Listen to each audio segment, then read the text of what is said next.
Olá, muito boa noite. Eu sou Rodrigo Martins, o Dr. Camisinha. Seja bem-vindo a mais um programa. Hoje nós vamos falar sobre educação em tempos difíceis. Eu estou aqui com o meu amigo Eduardo Júnior. Edu, boa noite. Boa noite, sempre um prazer estar aqui com você nesse programa. O teu projeto é fantástico e estar com você é um privilégio aqui. Bom, para você que está nos acompanhando aí, vou pedir para você compartilhar esse vídeo no Facebook, também nos seguir nas redes sociais, no YouTube, no Instagram, também baixar o nosso app, que já bateu 11 mil downloads, graças a Deus. Bom, Edu, você tem um projeto, eu gostaria de falar um pouquinho do âmbito da educação, né? Apesar de a gente falar de um programa de educação sexual, eu acredito que a educação na base e na infância é muito importante para o desenvolvimento até sexual futuramente das nossas crianças e adolescentes. Então eu queria que você explicasse um pouquinho o que é o seu projeto, eu escolhi educar, como ele surgiu, fala para nós um pouquinho. Bom, você disse tudo, tem razão, né? Essa questão da sexualidade, a disciplina em si vai gerar disciplina em todas as áreas da vida, em todas as esferas, né? O Escolher Educar surgiu justamente assim. Eu tenho 4 filhos, apesar dessa cara de 35, eu já tenho uma filha de 24 e tenho uma filha de 19 e 2 filhos menores. O que eu percebi? Que não só eu como pai, como outros pais tinham problemas em o que eu vou dizer aos meus filhos, qual é o foco, qual as virtudes, o que eu preciso trabalhar e como trabalhar a educação, de forma simples, uma questão mais condensada. Foi aí que surgiu o Escolher Educar, né? Falando para pais sobre educação e criando novos caminhos e estudando todas as vertentes, não só do Brasil, mas fora do Brasil no que diz respeito à psicologia, pedagogia, psiquiatria e também as novas vertentes de educação. O que está dando certo fora do país, nesse âmbito, em todo esse âmbito, né, que não é só a educação do pai. A educação do pai tem que interligar com a educação da escola, tem que interligar com as questões da crença, da religião, né? Então foi assim que surgiu o Escolher Educar. E aí, efetivamente, qual que é o seu papel dentro disso? Você pesquisa, você trabalha junto com os pais, em determinados locais? Como que é feito isso no dia a dia? Acabou que eu percebi que existia uma lacuna muito grande, né? Então eu comecei a ser chamado para fazer palestras em igrejas, em empresas, na esfera pública, né? Discutir sobre projetos, e a gente trabalha muito forte também nas redes sociais, né? E geralmente eu levo palestras sobre a temática, até mesmo programas de rádio, né? A gente tem um programa de rádio mensal em uma das rádios de um grupo religioso, então a gente está falando aos pais sobre tudo isso que tenham pesquisado, trazendo algumas questões pontuais e importantes aos pais, e isso tem feito aí a diferença para muitos pais e mães e também educadores, né, professores, psicólogos que atuam nessa área, né, diretamente envolvidos com a infância. Ótimo.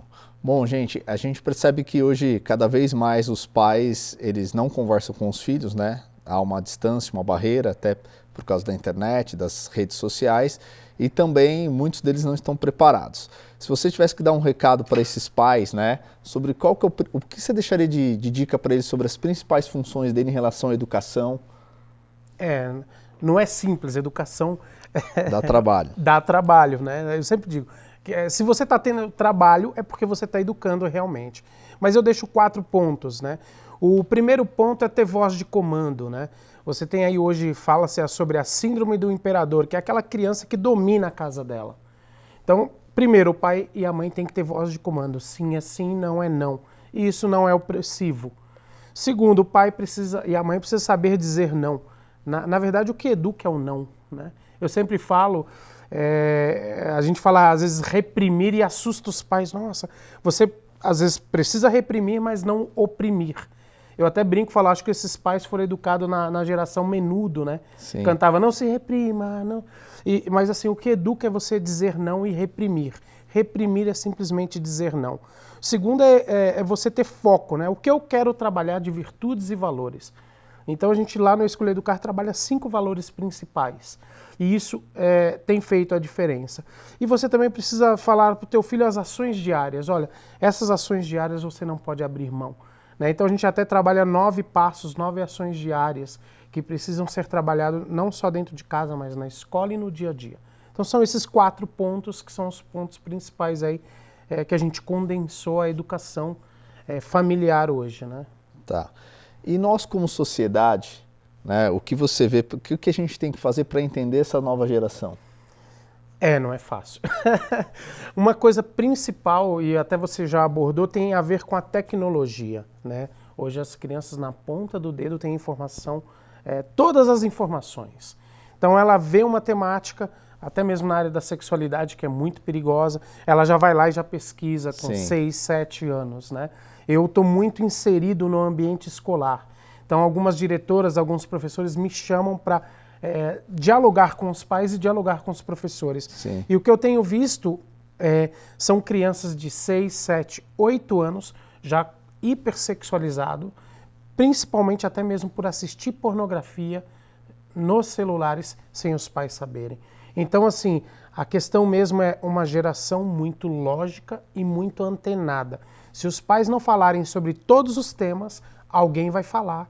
E eu sempre falo que o coração das crianças, das novas gerações, é de quem falar primeiro sobre aquela temática.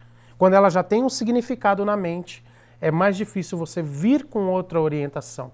Você vai precisar ressignificar aquilo.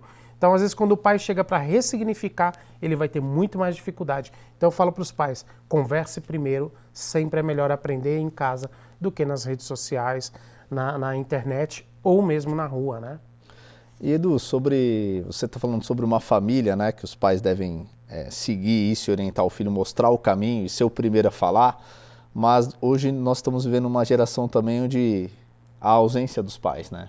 Sim. E isso reflete muito na educação dos filhos. Então, para aquela mãe que exerce o papel de pai e mãe, você tem algum recado, alguma dica? Porque é muito difícil, né? A ausência de um pai causa estragos na vida de uma criança, do futuro adulto, que é imprescindível, né? Assim, eu vou dizer, eu conheci meu pai com 12 anos. Eu sei o que é a ausência de uma figura paterna. E é incrível que sempre que a gente está no ambiente escolar, em várias esferas, até na igreja, aquela criança que tem mais problemas, a maioria das vezes tem a ver com paternidade. A paternidade, a presença do pai gera segurança no menino e conforto na menina, né? Então essa ausência, ela não é simples, né? Então na escola mesmo, quando a gente vai trabalhar, muitas vezes a criança tem o pai mora junto, mas o pai é ausente na educação. O pai está junto, sim, mas não faz parte, não é ativo. Então o que a gente vê muito hoje é as mulheres sobrecarregadas, né? Então nós como sociedades precisamos estudar e encontrar mecanismos para ajudar essas mães que não têm o pai presente e também essas mães que têm o pai presente, mas que não dedicam tempo à educação. A figura do pai é extremamente necessária. Eu mesmo, por não ter meu pai presente, muitas vezes quando eu vejo uma criança que não tem o pai presente, eu procuro ser aquele que dá a palavra de encorajamento, a palavra de direção, né? Então eu vejo hoje que muitas vezes você pode ter dentro da família alguém que é treinado para exercer aquele papel do pai que é ausente. Um tio, um avô, né? Uma pessoa que está ali trazendo aquele papel paterno realmente, entendeu? Isso é importante, a gente pensar nessas crianças. Você falando, a gente anda um pouquinho aí por algumas cidades, por algumas escolas e também fazendo trabalho na internet, né? A gente vê que essa parte do pai não é algo tão simples, né? E são poucas as pessoas que gostam de falar disso, né? Você mesmo teve a sua experiência de conhecer seu pai aos 12 anos. Hoje, você com certeza tendo 4 filhos, você ressignificou isso na sua vida para que seus filhos não tivessem essa experiência que você teve. Exato. Apesar de, independente de ser boa ou ruim, você aprendeu muito com isso. Na verdade eu digo que todo o meu projeto tem a ver com isso, porque essa ausência e aquilo que eu tive que gerar em mim de conhecimento e resiliência por essa ausência me fez querer ajudar outras famílias. entende? E não só ajudar os meus filhos, né? Porque às vezes a gente tem um pouco essa visão egoísta, vou resolver dentro de casa. Sim. Mas eu falei, não, eu vou resolver os meus problemas, mas eu quero levar isso a outras famílias, né? O Escolher Educar, eu não vivo desse projeto. Eu tenho uma outra atividade profissional. E acabou que isso veio como uma ação social, uma ação realmente para ajudar as pessoas, né? Eu acredito no Brasil, eu acredito na transformação que vem através das famílias, né? E realmente o Escolher Educar entrou nesse pensamento. Vamos trabalhar a sociedade através da família, né? Eu acho que é o único caminho, né? Não existe outro caminho. Todas as sociedades que mudaram através da educação escolar e da família trabalhando junto. Não foi nem só de um, nem só de outro, mas dessa união aí em prol realmente de filhos e gerações sadias, né? E você está falando disso, que acaba que não adianta a gente querer botar os nossos filhos numa bolha, porque lá fora eles vão estar convivendo com a realidade do dia a dia. Então, hoje as escolas a maioria delas tiraram o Dia dos Pais, Dia das Mães e colocaram o Dia da Família, né? Apesar de ser um pouco polêmico, a gente precisa falar disso, porque a natureza, né, o homem e a mulher concebem um outro ser humano. Então, se falta um, independente da família hoje estar mais moderna e evoluiu, isso também traz consequências para a criança. Então, não adianta você proteger seu filho numa bolha, sendo que lá fora ele vai ter essa realidade, vai confrontar com isso e vai questionar os pais, né? Sim, e aquilo, né? É a verdade, é o conhecimento e é a lógica que vai gerar essa tranquilidade, não só nos nossos filhos, mas deles conviverem com outras situações e outras famílias diferentes, né? Saber respeitar, saber ter ética, né? No ambiente escolar, hoje, nós temos o Escolher Educar, hoje começa como uma mentoria escolar e ele trabalha justamente a ética socrática que eles falam, né? E a gente trabalha justamente porque a pessoa, para ela amar, ela tem que respeitar. Uhum. E a pessoa, para respeitar, ela precisa conhecer a ética. Então a gente trabalha muito a ética das virtudes e a gente trabalha as 5 virtudes que a gente trabalha com as famílias. Hoje nós estamos trabalhando no ambiente escolar. E os professores têm falado, me ajuda, a família não está presente. E isso foi uma forma de integrar família e escola no mesmo propósito, né? Então, na verdade, você entra numa lacuna, né, percebeu que tem um buraco nisso e você entra para ajudar. Aquilo que o governo não faz, você acaba chegando e soma. Exato. E também não tem a ver com dinheiro e investimento. Sim, sim. Né, mas tem a ver com propósito. Né?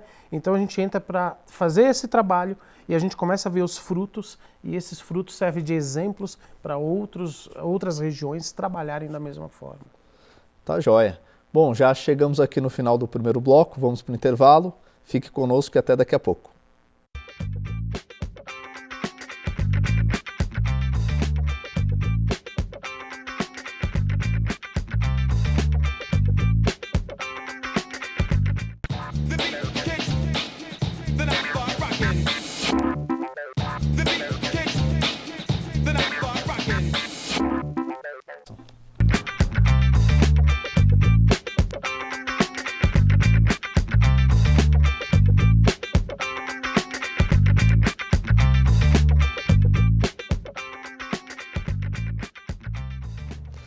Olá, estamos de volta, hoje falando de um tema especial, né, de educação em tempos difíceis, né, onde a gente fala independente de você estar numa escola particular ou numa escola pública, a gente está vendo que tem que ressignificar a educação, tanto no âmbito familiar principalmente, mas também dentro das escolas. Então a gente está aqui com o Eduardo, né, para você que está chegando agora, vou pedir para você compartilhar esse vídeo no Facebook, para você deixar seus comentários e seguir as nossas redes sociais.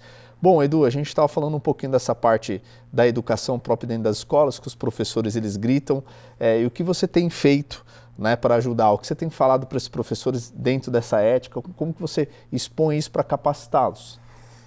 Eu descobri que os professores eles estão também, eu falo em sofrimento, porque muitas vezes eles estão com uma turma grande, não só na esfera estadual, municipal, como também nas escolas particulares, onde os pais não estão presentes e eles começam a ver que as crianças estão sofrendo por causa disso. E eles acabam também sofrendo, né? A escola, ela ensina, ela gera, né, o conhecimento de português, matemática, e ela está tendo que ocupar uma lacuna dos pais que não se fazem presente, às vezes pelas demandas profissionais e alguns casos também por falta de um interesse maior, né? E aí a gente começou a trabalhar com os professores justamente para ensinar virtudes, né? E virtudes que geram ética. E essa ética socrática, ela é a base de todas as profissões. Então é a base do ser humano, né? Então a gente teve relativizou o que é ética, né? Mas quando você pega na essência, que é aquela inicial, a filosófica ali, você vai ter dentro dela os parâmetros para ajudar os professores a explicar sobre uma justa medida dentro de cada virtude. E a gente começa a colocar 5 virtudes que são importantes serem trabalhadas nas crianças. E aí a gente entra com um projeto de mentoria para influenciar a cultura daquela escola. Tá. E isso tem feito a diferença. Os professores têm falado, obrigado, porque realmente alguém está se importando em trazer algo diferente, porque não é só a questão pedagógica, né? Assim, em matéria de pedagogia, eles têm o conhecimento. Sim. Mas é essa questão mesmo de família, sabe? De virtude, de gerar uma criança com integridade no comportamento, né? E a gente tem uma equipe que a gente entra mesmo para treinar essa equipe para ela fazer ações dentro da escola. E aí a gente vê a diferença no comportamento. Quando você impacta o comportamento de uma criança, você impacta o aprendizado dela, ela fica mais tranquila quanto a esse contexto todo novo, até para nós adultos, né? Sempre falo, a criança precisa de afeto e segurança para crescer bem. Então a gente leva a questão de tentar trazer os pais mais para perto com afeto, e a questão da segurança, de dar lógica, de falar, ó, você precisa viver esses pontos para você ser uma pessoa feliz. A ética socrática das virtudes trabalham com foco na felicidade, né? E isso realmente a gente tem visto o efeito aí em algumas escolas e a gente tem começado a replicar isso de forma mais intensa, né? Você tem falado nessa parte científica, né? Tem algumas linhas que as escolas elas seguem, tem alguma linha que você chegou a estudar, que você viu que isso faz diferença, que o brasileiro ainda não conhece, ainda é algo novo, que você vê que há algo que pode fazer a diferença na sociedade? Sobre as teorias que envolvem a infância, nós temos a de Piaget, que os professores conhecem muito bem. Nós temos a de Freud, que é uma influência muito grande hoje no meio acadêmico e na nossa cultura. E a gente tem de Erik Erikson. Essa é uma teoria, assim, Erik Erikson, ele foi até mesmo, ele aprendeu com a filha de Freud, Anna Freud, sobre a psicanálise. Mas ele desenvolveu uma teoria específica sobre cada fase, aquilo que precisa ser construído. Essa teoria de Erik Erikson não é muito trabalhada no ambiente acadêmico. E ela é uma teoria que você tem ela presente no ambiente acadêmico, sim, mas não é dado ênfase. E aí eu acabei me especializando e trazendo essa visão, né, de desenvolvimento infantil, porque Erik Erikson fala, olha, o que precisa ser construído do 0 aos 2 anos, dos 2 aos 4 anos. Então ele dá uma base muito assim, forte de questões que envolvem a emoção, a estima, o autoconceito, né, em cada fase. Então eu trabalho junto com os professores e com os pais para entender, olhando para uma criança e um adolescente, o que não foi bem construído. E o legal é que até mesmo no adulto você percebe que algo nesses pontos não foram construído de forma efetiva, e aí você precisa realmente ressignificar, trabalhar aquele ponto ali, sabe, da autoconfiança que a criança não tem, da questão da autonomia, entendeu? Então a gente trabalha com essa base, o que precisa ser gerado, e a gente começa a ressignificar naquelas crianças, adolescentes e até adultos que não tiveram bem aquela construção na fase correta da vida, né? Então eu indico o Erik Erikson, né? Até esse programa eu vou colocar nas minhas redes sociais uma síntese dessa teoria, né? Então as pessoas que entrarem lá no Escolher Educar, tanto no Instagram quanto no Facebook, vai ter essa base bem condensada do que é cada fase dessa teoria, que é muito importante. Você está falando nessa fase de construção do ser humano, né? O que a gente faz, esse trabalho atendendo os adolescentes que, infelizmente, cada dia mais cedo iniciam a vida sexual devido ao acesso da pornografia, né, o que eu tenho percebido é que esses adolescentes eles perderam a noção. Não tem mais uma coisa, a moral, né? Não tem mais aquele, isso é moral ou isso é imoral. Então, beijar 5, 10 meninas numa noite, transar em pé numa praça, que isso daqui tem acontecido muito no ABC. Então a menina ela vira um objeto, né? Ela perde a referência, o corpo dela passa a ser algo do prazer e não mais um relacionamento, não se constrói mais nada, e sim é algo que tem uma relação de 2, 3 minutos, depois troca de parceiro. Então isso também é meio chocante, a gente fala disso, mas essa sociedade é porque não tem esses pilares, né? Você trouxe bem, porque assim, veja só, o pessoal fala hoje, a moral é relativa. Na verdade, o que permeia a moral é a ética. Então, o que dá parâmetros para moral é a ética, isso já é reconhecido.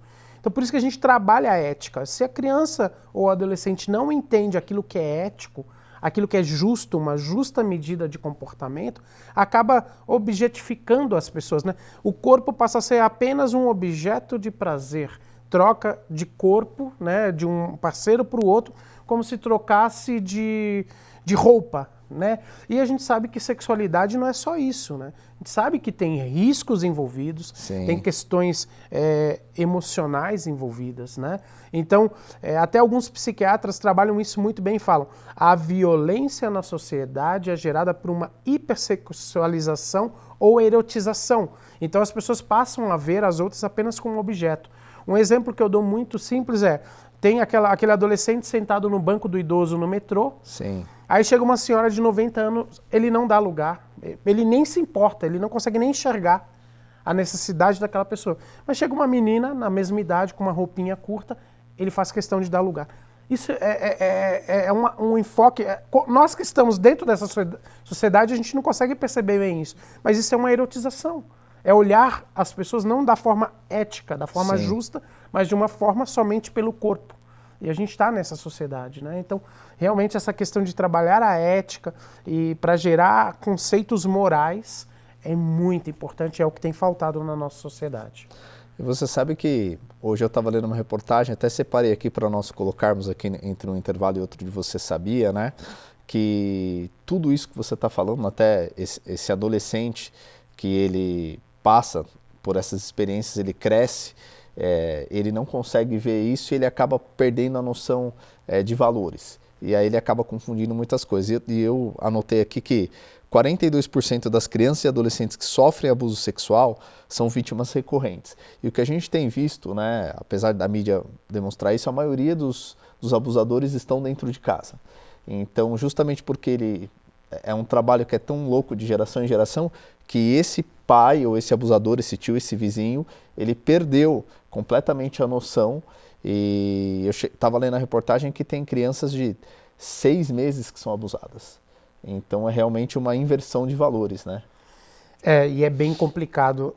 Nós pegamos os índices de abuso infantil na nossa nação, é vergonhoso. É muito vergonhoso. Alguma coisa está acontecendo de forma errada na estrutura das famílias, onde você tem aí índices enormes de abuso, todo um trabalho hoje do governo sobre isso, né? Eu tenho um contato com a Damares, que é uma defensora, Damares Alves, que é a ministra, né? Ela é uma defensora realmente de se realmente romper com esse abuso infantil, né? E hoje é muito pior, porque você tem adolescentes abusando de crianças, adolescentes do círculo.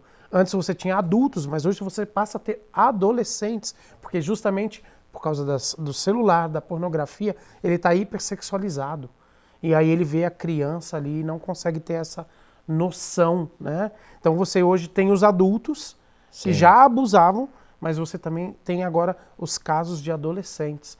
Então dentro de sala de aula, os professores, com esse contato da mentoria escolar, os professores pedindo socorro, porque eles têm adolescentes lá que só pensam em sexo. Eu falei, Eduardo, a gente teve que chamar os pais dessa criança, que não é uma criança, às vezes 12 anos, que ele não consegue... Porque a sexualidade é compulsão também, é vício também.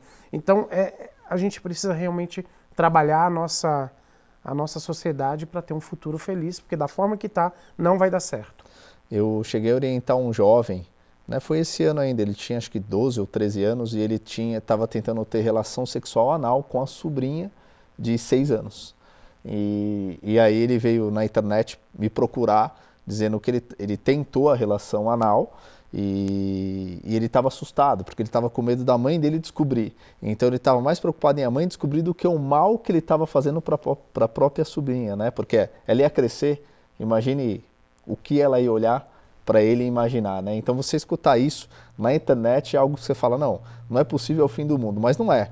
Isso acontece diariamente e você tem que estar com os olhos abertos. E você sabe que quando eu comecei a estudar sobre isso, eu passei muito tempo estudando sobre sexualidade.